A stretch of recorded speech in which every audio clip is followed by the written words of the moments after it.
حضرت علی رضی اللہ تعالیٰ عنہ نے فرمایا، 6 چیزوں کی شکایت کبھی نہ کرنا: اپنی قسمت کی، اولاد کے سامنے اپنے بڑوں کی، اپنا ذاتی مکان ہوتے ہوئے اس کی تنگی کی، بھول کر بھی اپنے ماں باپ یا استاد کی، غیر کے سامنے اپنے دوست کی، رخصت کرنے کے بعد اپنے مہمان کی۔ حضرت علی رضی اللہ تعالیٰ عنہ نے فرمایا، 4 چیزوں کو ہمیشہ سنبھال کر رکھو: محفل میں اپنی زبان کو، تنہائی میں سوچ کو،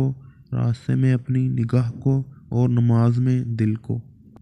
حضرت علی رضی اللہ تعالیٰ عنہ نے فرمایا، خدا سے جب بھی مانگو مقدر مانگو، عقل نہیں، کیونکہ میں نے بہت سے عقل والوں کو مقدر والوں کے در پہ دیکھا ہے۔ حضرت علی رضی اللہ تعالیٰ عنہ نے فرمایا، صبر کی 2 صورتیں ہیں: جو ناپسند ہو اسے برداشت کرنا، اور جو پسند ہو اس کا انتظار کرنا۔